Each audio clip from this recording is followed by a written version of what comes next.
El canal del Congreso presenta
En una época en la que la mujer no tenía oportunidades profesionales y difícilmente accedía a la educación universitaria, ella logró abrirse paso para estudiar una licenciatura en Derecho e inició a base de esfuerzo, dedicación y talento una trayectoria que la llevaría desde el cargo de mecanógrafa en la Junta Federal de Conciliación y Arbitraje a convertirse en la primera mujer ministra de la Suprema Corte de Justicia de la Nación.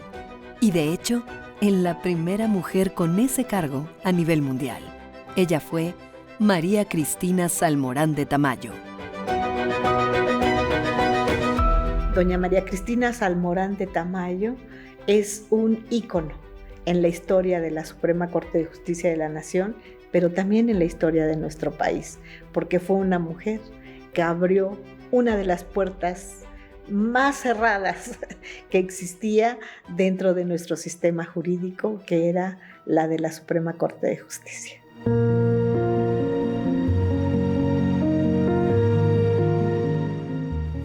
María Cristina Salmorán de Tamayo nació el 10 de agosto de 1918 en la ciudad de Oaxaca, donde fue educada por dos mujeres ejemplares.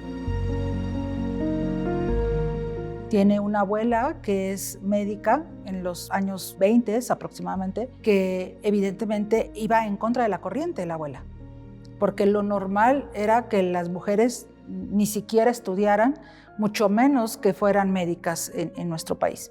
Y luego la mamá, que había quedado huérfana pequeña, estudia la normal y es maestra y también hace una actividad social y de empoderamiento de mujeres también fuera de serie respecto también de su época.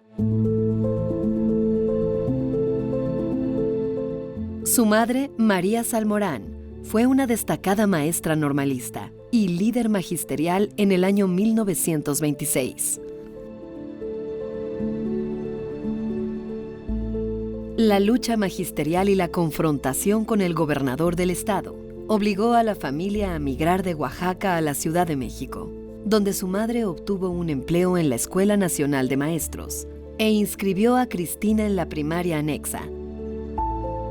Continuó sus estudios en la Escuela Secundaria número 8 y más tarde en la Escuela Nacional Preparatoria de la Universidad Nacional Autónoma de México, lugares que vieron desarrollarse a una espléndida estudiante.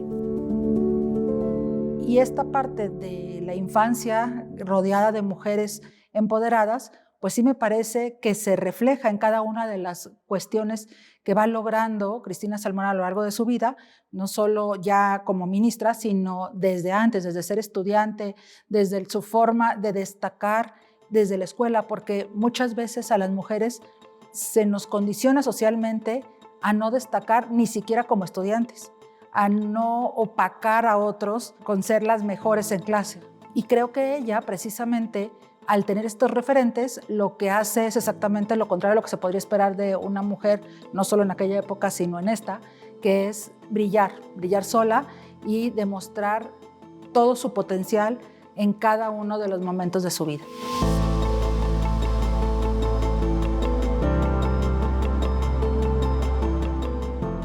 A los 19 años ingresa a la Escuela Nacional de Jurisprudencia y Ciencias Sociales, donde fue alumna de juristas legendarios como Roberto Esteva Ruiz, Juan José Bremer, Roberto Mantilla Molina, Gual Vidal, Manuel Pedroso, por citar algunos. Pero sobre todo por el que será su mentor de estudios y vida, el doctor Mario de la Cueva. Entonces, doña Cristina, con una gran sensibilidad, porque yo no lo puedo entender de otra manera, que se enfoca directamente al estudio, por supuesto, de toda la carrera, pero a ella le agrada la materia laboral. Entonces, para don Mario de la Cueva era algo inusitado. Primero, era de las pocas alumnas mujeres que había en la universidad, y una mujer que se interesa de manera pues realmente excepcional en el estudio de la materia. Que detecte, que valore, además promueva a una mujer feminista, es algo que hay que destacarle más a él que a ninguna otra persona, porque finalmente la perspectiva de género o la lucha feminista no ha sido bien recibida por la mayoría de los hombres. Si bien los movimientos feministas siempre han existido, lo cierto es que aquí había un pensamiento feminista, sí, pero desde un punto de vista jurídico, desde un punto de vista sobre todo más científico, ¿no? El decir cómo se regula el derecho de las mujeres para trabajar. Él es el director de su tesis, es el presidente del sínodo donde la defiende, y que finalmente esto impulsa la carrera de ella ya profesional en la Junta de Conciliación y Arbitraje. Siendo alumna de tercer año de la carrera, entró a laborar en la Junta Federal de Conciliación y Arbitraje como mecanógrafa. Las mecanógrafas lo que hacían era literalmente escribir en una máquina los proyectos de acuerdos o de sentencias o de laudos, es decir, de las resoluciones de los tribunales o de las juntas que finalmente estaban tramitando o resolviendo un juicio. Comúnmente eran mujeres, porque las mujeres en general a lo que aspiraban como trabajo remunerado tenía que ver con estas labores auxiliares. En ese momento sí había muchas mujeres trabajando en el Poder Judicial de la Federación, pero como secretarias mecanógrafas, es decir, personal operativo, no personal profesional jurisdiccional. Entonces eso era lo que hacía ella al principio, porque era lo normal, donde podía abrirse un espacio laboral para las mujeres. El tema de ella es que no se quedó ahí. El 17 de agosto de 1940, contrajo matrimonio con Alberto Tamayo Castillejos, compañero de la facultad, con quien formó una familia muy unida y amorosa. Es otra de las cosas que para mí me parecen muy admirables, porque no solamente se desarrolló profesionalmente de una forma espectacular, sino que logró conjuntar estas dos situaciones que a veces a las mujeres se nos complican, que es precisamente ser una exitosa profesional del derecho y por otro lado, pues ser madre, ser esposa, ser compañera, y que al final de cuentas ella logró las dos cosas de manera espléndida. Pues conocemos perfectamente bien a su hijo, Rolando Tamayo Salmorán, doctor en Derecho, filósofo del derecho, otra persona estudiosa del derecho como fue su madre.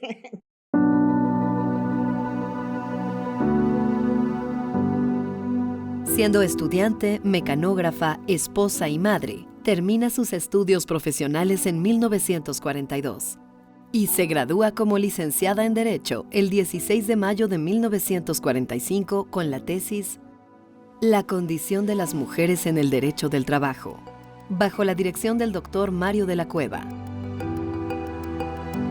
Un verdadero tratado en materia de derecho laboral de la mujer que culmina con una recomendación fundamental.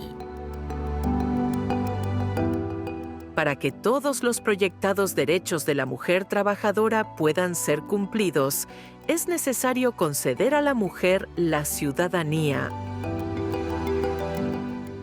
cuando Cristina Salmorán pone en su tesis la premisa de si no somos ciudadanas, difícilmente podemos acceder a todos los derechos. ¿Por qué? Porque si seguimos siendo una población de segunda, por decirlo de alguna forma coloquial, pues entonces no podemos exigir igualdad si no somos iguales, si formalmente no somos iguales. Entonces ella lo que planteaba precisamente era eso.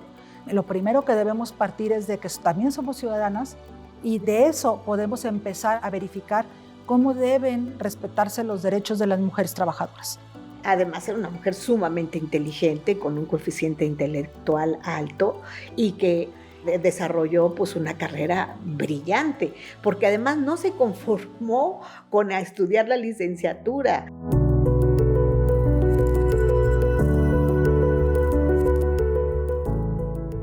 El 10 de abril de 1950, la Escuela Nacional de Jurisprudencia inaugura su programa de doctorado en Derecho. Y una de sus primeras alumnas fue María Cristina Salmorán, que cursó su primer doctorado entre 1951 y 1952.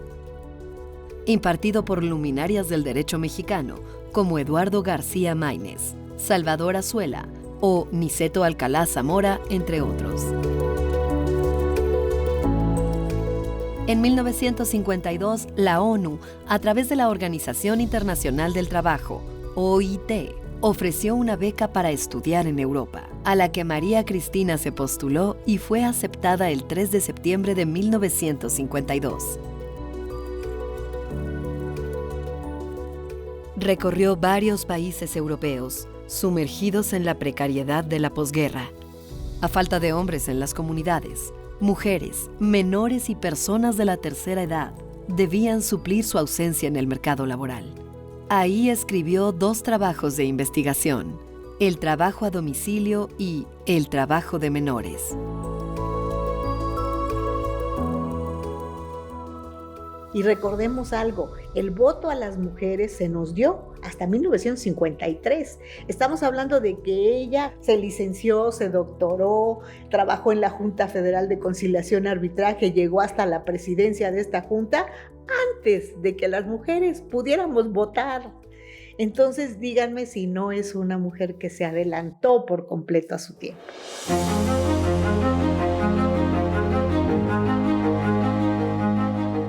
Mientras estudiaba la carrera y luego el doctorado, María Cristina Salmorán fue ascendiendo en la Junta de Conciliación y Arbitraje por su destacado trabajo y méritos.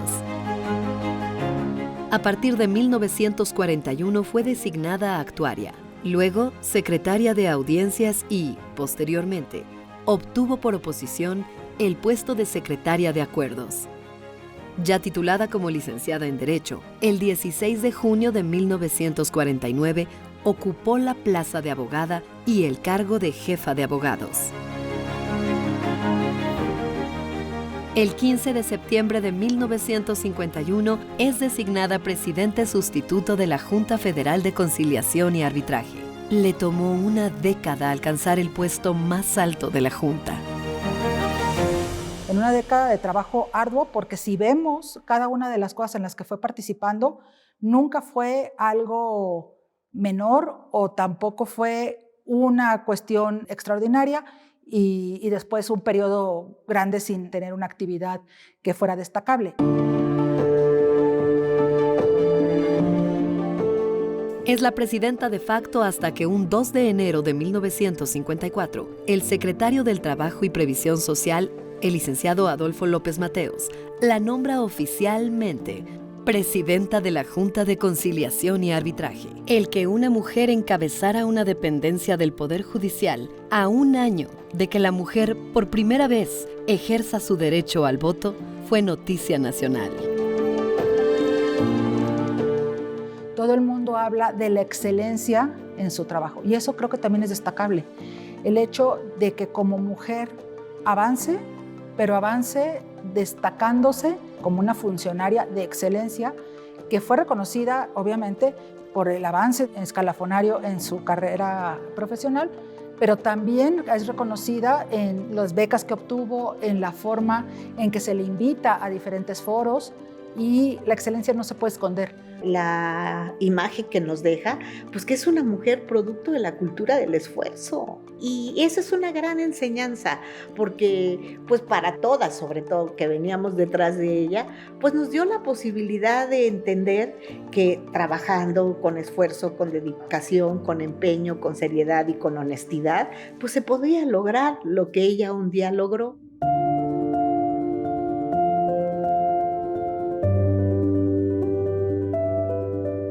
En 1957 inició una prolífica carrera editorial, con la publicación de su famoso Manual o Breviario Popular sobre Derecho Laboral, libro que fue su contribución a los festejos del 30º aniversario de la fundación de la Junta Federal de Conciliación y Arbitraje.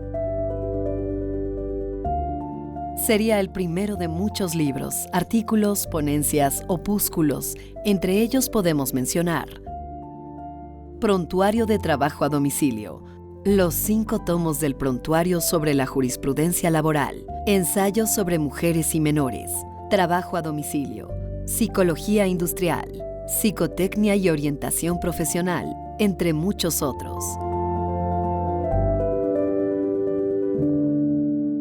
Es una mujer que escribe, es una mujer que trabaja profesionalmente, pero que además se convierte también en catedrática, emulando a su gran maestro.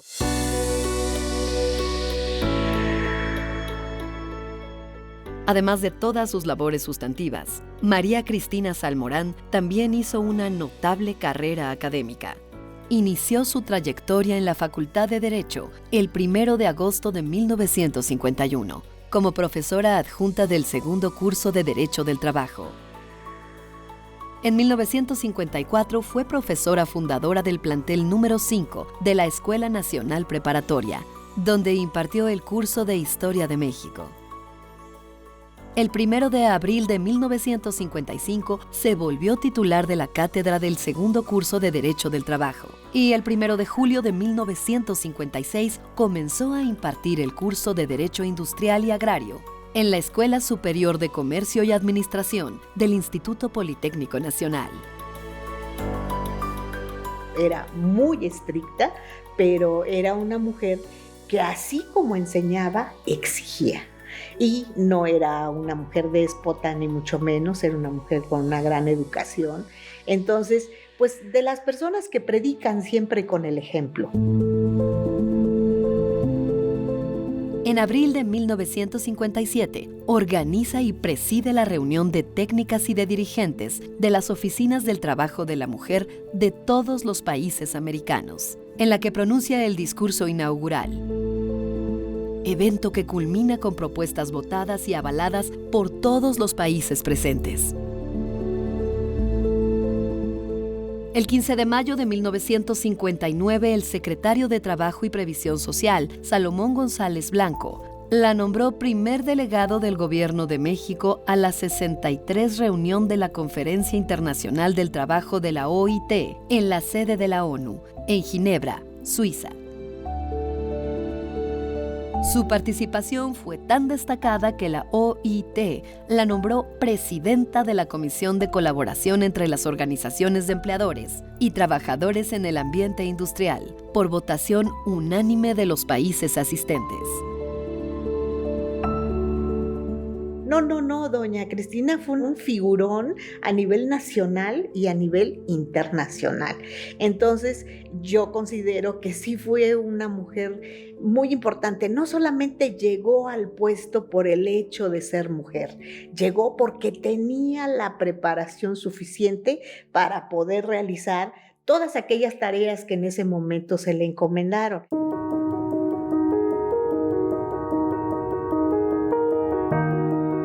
En esa época le preguntaron al presidente Adolfo López Mateos sobre si estaba satisfecho de la actuación de las mujeres en la función pública, a lo que respondió: absolutamente. Y de algunas de ellas no solo satisfecho, sino hasta orgulloso.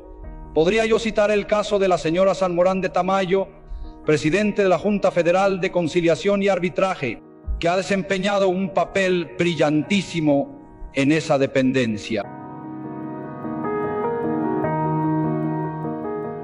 El 12 de mayo de 1961, Adolfo López Mateos la nombra ministra de la Suprema Corte de Justicia de la Nación, con aprobación de la Comisión Permanente del Congreso de la Unión. La primera mujer en ocupar dicho cargo en México y en el mundo.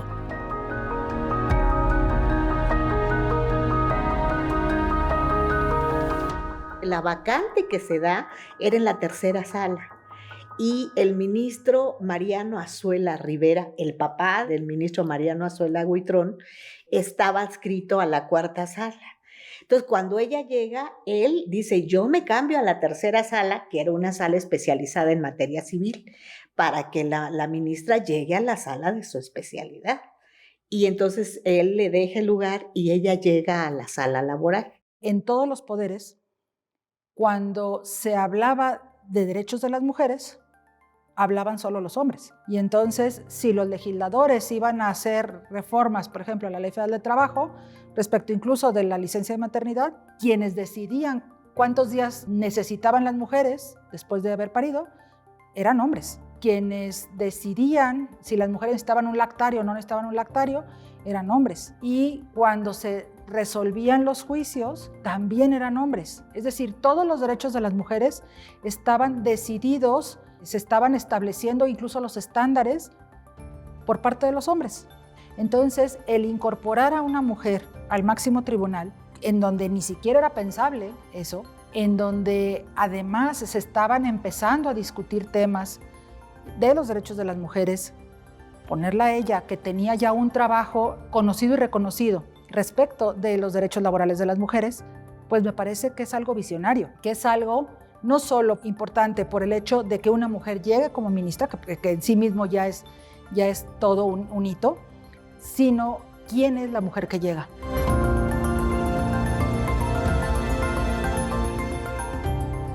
El presidente de la República, el licenciado Gustavo Díaz Ordaz, la designó para integrar la comisión que realizaría el estudio y análisis de las reformas al proyecto de la Ley Federal del Trabajo, que entró en vigencia el 1 de mayo de 1970. Comisión integrada por notables juristas.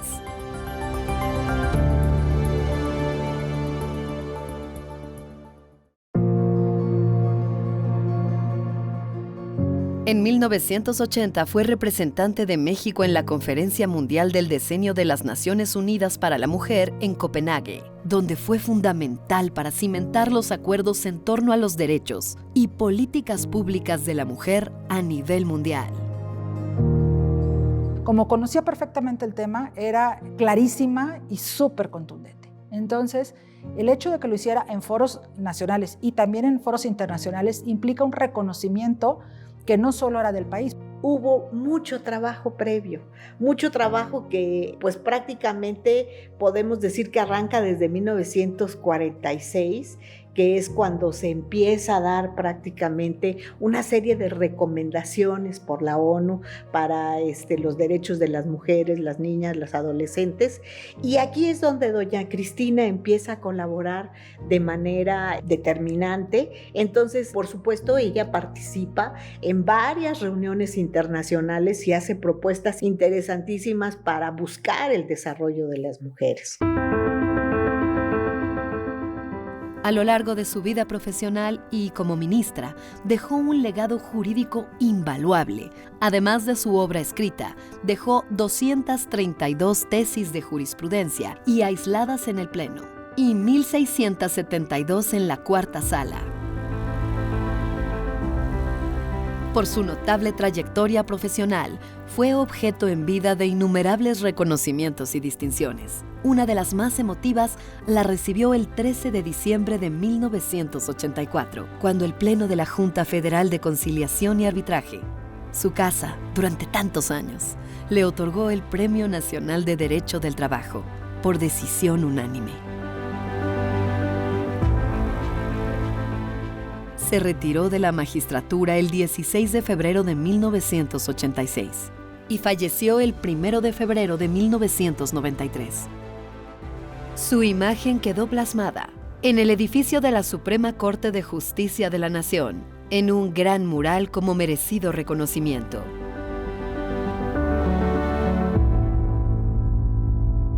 2015 a 2018 me tocó presidir el Comité Interinstitucional de Igualdad de Género y presidir el Comité de Género de la Suprema Corte de Justicia de la Nación.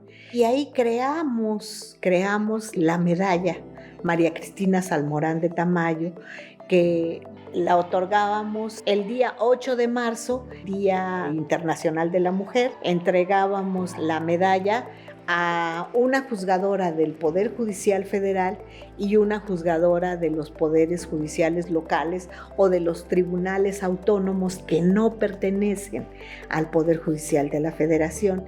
Se creó esta medalla conmemorativa que la verdad a mí me parece que es emblemática, porque al final de cuentas es para reconocer no solamente a la mujer profesionista, sino a la mujer juez, a la juzgadora que se ha, pues sobre todo sobresalido en su labor como juzgadora. Y eso pues a mí en lo personal me dio mucho gusto, porque pues fue un reconocimiento a esta gran mujer.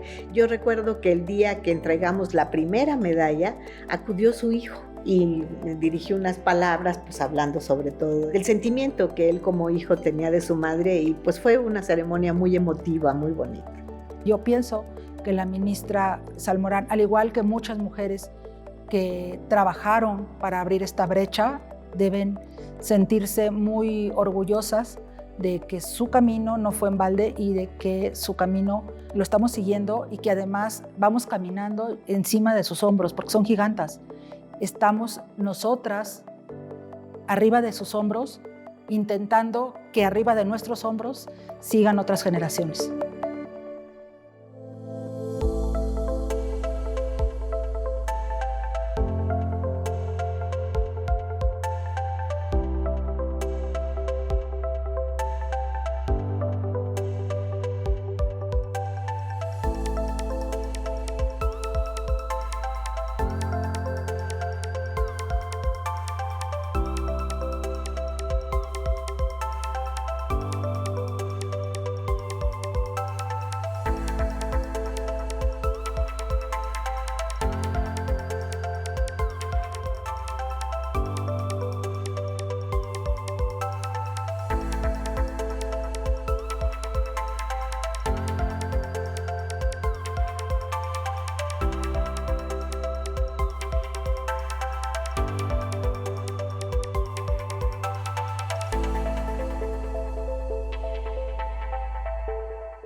El canal del Congreso presentó